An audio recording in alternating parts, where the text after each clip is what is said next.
Bom dia, boa tarde, boa noite, senhoras e senhores, tudo bem com vocês? Eu espero que esteja tudo bem por aí. E no tema de hoje, nós vamos falar de um dos maiores cineastas de todos os tempos e que marcou muito o cinema italiano. Seu nome é ninguém mais, ninguém menos que Federico Fellini. Então senta a busanfa na cadeira, pega a comida, que hoje nós vamos falar de um podcast especial. Meu nome é Felipe e sejam todos bem-vindos ao Quebra da Quinta Parede. Este tema foi sugerido por um de nossos grandes seguidores, também conhecido como nosso guru, chamado Vasco. E essa sugestão veio porque é nosso guru. Ele foca nas nossas loterias, nas nossas granas. Porque vocês não mandam cofrinho, vocês têm que mandar mais cofrinho pra gente, tem que seguir a gente nas redes sociais, tem que se inscrever no canal, aperta o botão do like, aperta o botão do dislike também, tá valendo. Pô, redes sociais aí, Facebook, Instagram, Twitter. Então, por sugestão de nosso grande guru, vamos falar de Federico Fellini. Ele nasceu em 20 de janeiro de 1920, numa família de classe média, na cidade que fica a noroeste da Itália, chamada Rimini. E ele nasceu numa família que, por parte de seu pai, Urbano Fellini, era parte de uma família pequena chamada Romanov, que não tem nada a ver com Romanov, e pequenos donos de terras em Gavetola, até que ele se mudou para Roma em 1915 para ser padeiro. Exatamente. E sua mãe, Ida Barbiani, veio de uma família burguesa católica de comerciantes romanos. E sim, romanos. Nasceu em Roma. Ela teve uma desaprovação quando foi casar com Urbano Fellini, mas ela também ficou nem aí. Entrou em casamento com ele, eles tiveram muitos filhos. Daqui a pouco eu vou dizer qual é o número, porque a gente tem que falar antes de tudo da herança que o Federico Fellini tem na família. Ele teve dois tios grandiosos no cinema, chamado Riccardo, um diretor de documentário da televisão chamada RAI, R-A-I, que é Radio Televisione Italiana, e Maria Maddalena, que foi uma atriz italiana muito conhecida nas décadas passadas. Meus caros, ao sangue cineasta de Fellini já existia há muito tempo.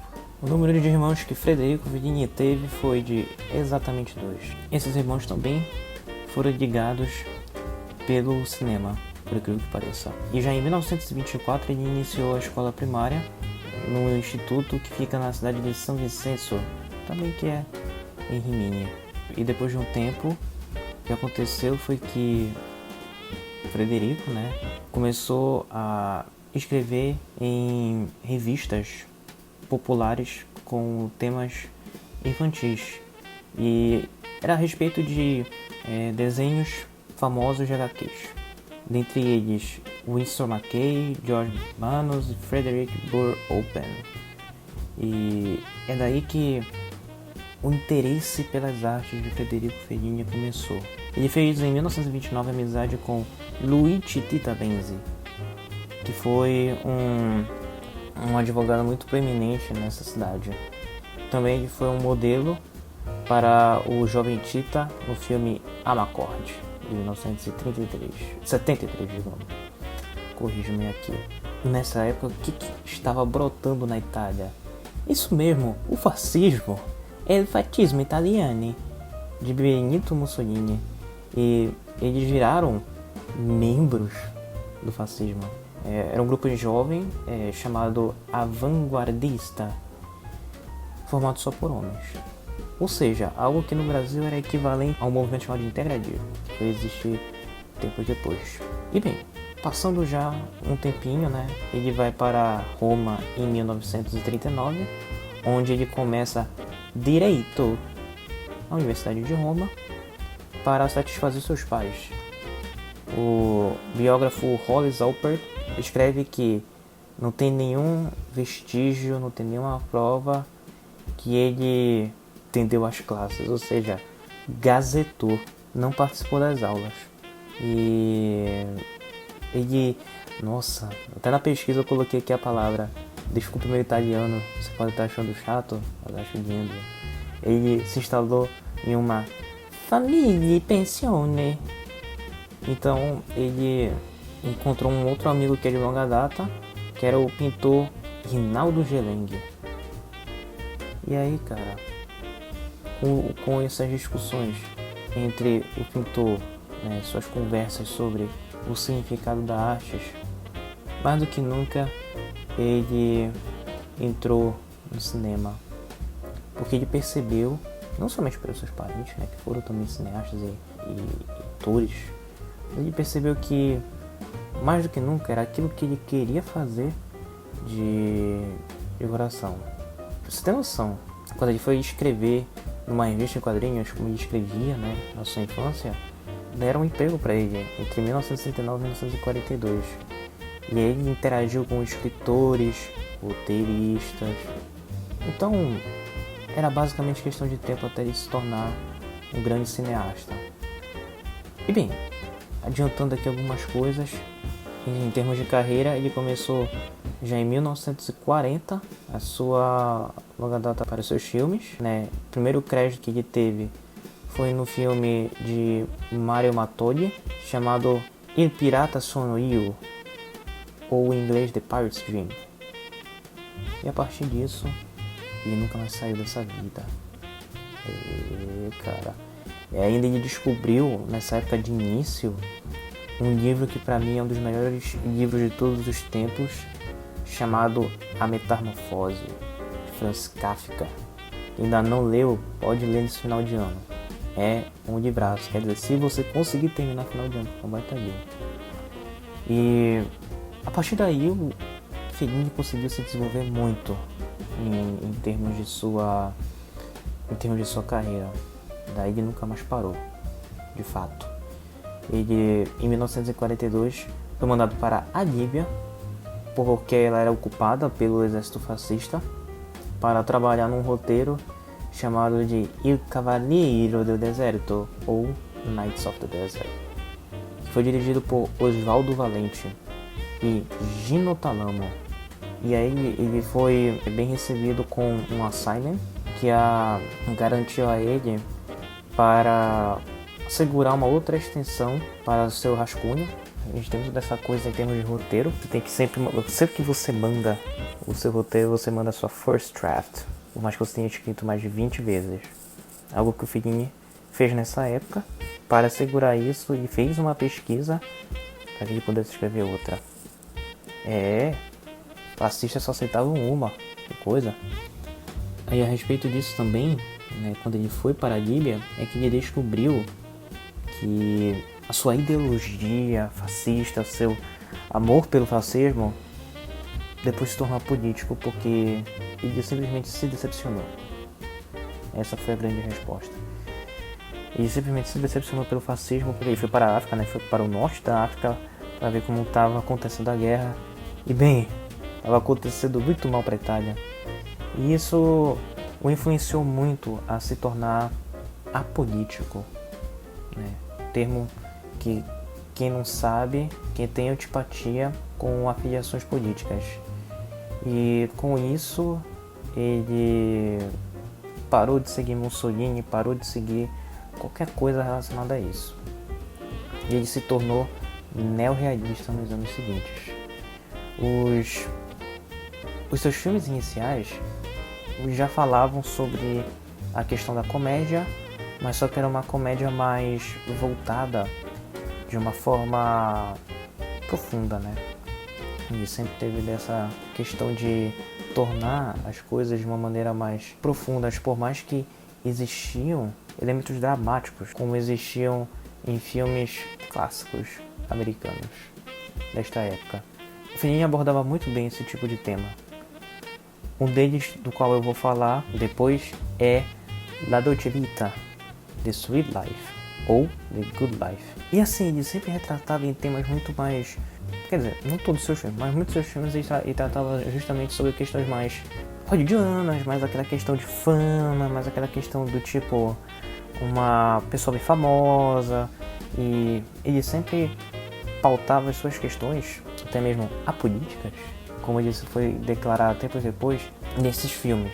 Um dos seus primeiros filmes foi com uma coprodução e co-direção com Alberto Latuada, chamada Variety Lights. Foi seu primeiro longa. Então, Variety Lights foi o seu primeiro filme em que ele coproduziu e co-dirigiu. O Federico Fellini sempre teve realmente essa grandiosa característica, além, né, da questão de abordar o neorrealismo, que eu acho que merece um tema bem solo para tratar sobre ele. Afinal, se fala nada mais nada menos do que um movimento artístico que, assim como o surrealismo foi muito importante no início da década passada, né, eu acho que eu já posso pegar uma ajuda aqui, né, ou como diz, uma palhinha da Diana para falar sobre esse tema depois, porque vai ser muito interessante. Além disso, ele diretamente influenciou filmes muito clássicos, como 8½, que é um filme que, pasmem, é surrealista, né? Ou ele também é chamado de 8½. Eu não sei, eu já assisti esse filme, ele é bem esquisito, é um filme bem, como eu posso dizer, não é todo mundo que vai assistir, é um filme estilo The Skin and Living, só que de 1963. Juliet of the Spirits também foi um filme que foi incrível, né? É uma comédia-drama também. Além disso, Fellini Satirical, que é um filme de fantasia, olha essa, fantasia de 1969. Isso aqui durante o reinado do Imperador Nero, baseado sobre o Império Romano, como uma fantasia. Pelo amor de Deus, tem um filme dessa época que eu também não quero assistir, que é um filme muito doido chamado Calígula. Me lembrei só dele. Pelo amor de Deus. E além disso, existe uma adaptação da autobiografia de Giacomo Casanova, chamada de Fellini Casanova, de 76. Aliás, esse filme tem uma adaptação nova dele, que foi com... Quer dizer, não tão nova, né? Porque era o ator do Joker no papel, não desse Joker atual, o primeiro Joker do Batman Dark Knight, Heath Ledger, que tem e faz uma adaptação no início de 2000 chamado Casanova. E também um filme chamado City of Woman, de 1980. E é isso aí.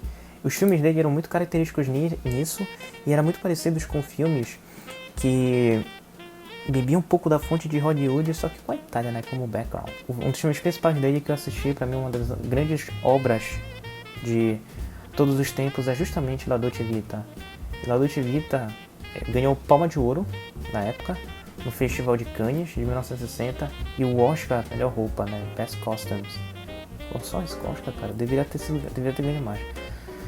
Ele foi um sucesso muito grande de crítica e de bilheteria. E ele fala justamente disso, de um cara que é paparazzi, e aí é um fotógrafo que só busca por fofocas, né, por notícias, por gossip, e por coisas que podem ficar características como grande apelo ao público, e ele vai atrás de uma atriz famosa. Então ele vai falar justamente da vida das pessoas famosas, sejam famosas dos Estados Unidos, sejam famosas italianas, e sobre a busca da matéria perfeita para fazerem fama e tudo mais. Dividido em um prólogo, 7 maiores episódios, que são interrompidos por um intermezzo e um epílogo. Ou seja, baita de um filme, né, cara? Um baita de um filme. Quem divide dessa forma um filme pode ser um gênio. Um filme só tem hoje, atualmente, porque também é da década de 60. A divisão poderia ser diferente.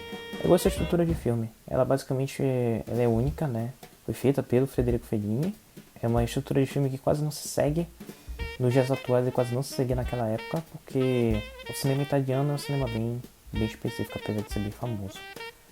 E bem, Federico Fellini fez grandiosos filmes que foram concorridos ao Oscar, influenciou diretamente outros grandes filmes, né? Grande parte das suas influências incluem o Louis Buñuel, Charlie Chaplin, Sergei Eisenstein, o Buster Keaton, Laurel and Hardy, Marx Brothers e Roberto Rossellini. E além disso, Federico Fellini foi um cara que, como eu falei, apesar de ser apolítico, ele sempre botou política nos seus filmes, né?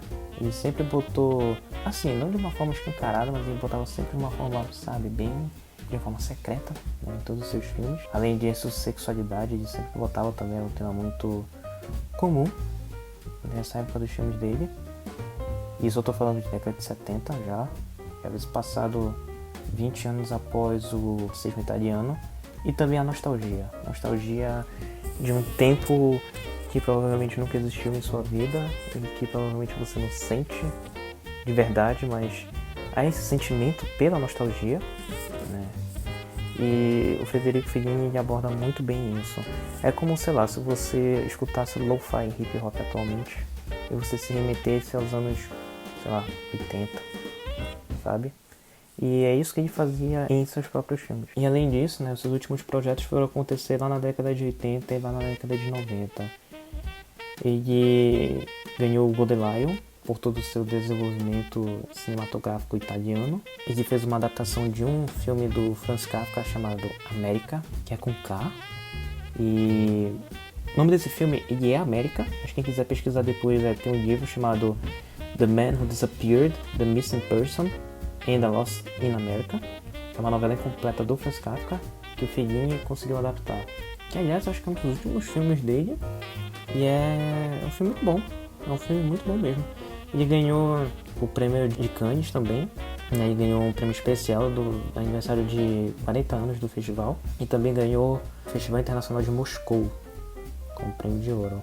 Também em Bruxelas, um painel de 30 profissionais de 18 países da Europa nomearam o Fellini como o melhor diretor e o 816, aquele filme surrealista, como o melhor filme europeu de todos os tempos. Além disso, ele em 89 foi começar a produção de The Voice of the Moon, baseado numa novela de Germano Cavazzoni, e Il Poema del Lunatic, ou The Lunatici, né, que é o poema do lunático, ou The Lunatic's Poem. Ele também começou a produzir esse filme. Além disso, ganhou o Prêmio Imperial, que é equivalente ao Nobel nas artes visuais. Quem deu foi a Associação Japonesa de Filmes. Até lá o Fellini ficou bem conhecido, né? Os últimos filmes dele não foram tão assim grandiosos e graciosos como os dele da década de 60, mas ainda assim não foi um impeditivo para ele parar, né? Teve filmes dele sobre ele, na verdade, documentários que anos depois foram homenageados, né? Chamado de Fellini, I Am a Born Liar, de 2002, e um livro com o mesmo nome. Aí só muda um pouquinho. I'm a Born Liar, a Fellini Lexicon. E nos seus últimos anos ele fez um trabalho fechado. Eu digo, um trabalho bem restrito. Ele não focou em outros grandes projetos. Ele fez uma colaboração somente com um filmmaker canadense de nome Damien Pettigrew. Ele fez essa colaboração, para falar do mais longo e mais detalhado conversa já gravada no filme. Então ele foi fazer tipo uma entrevista com o Damien Pettigrew para falar sobre cinema, né? E acredito que é uma discussão de ambos falando e é para ser considerado, talvez pelo Guinness, a conversa mais longa e detalhada sobre o filme. E em 93 ele recebeu seu 5º Oscar, dessa vez pelo conjunto da obra, né, Lifetime Achievement. E em 31 de outubro de 1993, na idade de 73 anos, ele faleceu em Roma, vítima de parada cardíaca. Com pedido, na verdade, de Lieta Massina, o trompetista Mauro Mau tocou Improviso dell'Angelo, que foi feito pelo compositor Nino Rotas durante a cerimônia de seu falecimento. Fellini era católico romano, né? Daí era fato, mas ele desistiu de ser um católico ativo tempo depois, creio que durante a sua inclusão no cinema. O cineasta fica doido depois disso. Mas sempre teve temas católicos, né? E sempre tiveram ensinamentos católicos em seus filmes, porque ele morou na Itália, pô. Itália é o país ainda da religião católica, né? Mas assim, Federico Fellini foi um grande cineasta que influenciou muita gente, né? Especialmente com as suas comédias românticas e dramas altamente pontuais, além de uma estrutura de filme que ele fazia muito genial e muito específica, como foi o caso que eu citei aqui de La Dolce Vita. Não é algo que qualquer cineasta vai fazer, sabe, em seus próprios filmes. Ele foi uma pessoa muito influente na Itália durante os anos 60 e 70 e marcou o mundo de uma forma sem igual. Apesar de início ter sido influenciado pelo fascismo italiano, foi a favor do comunismo, né, tempos depois.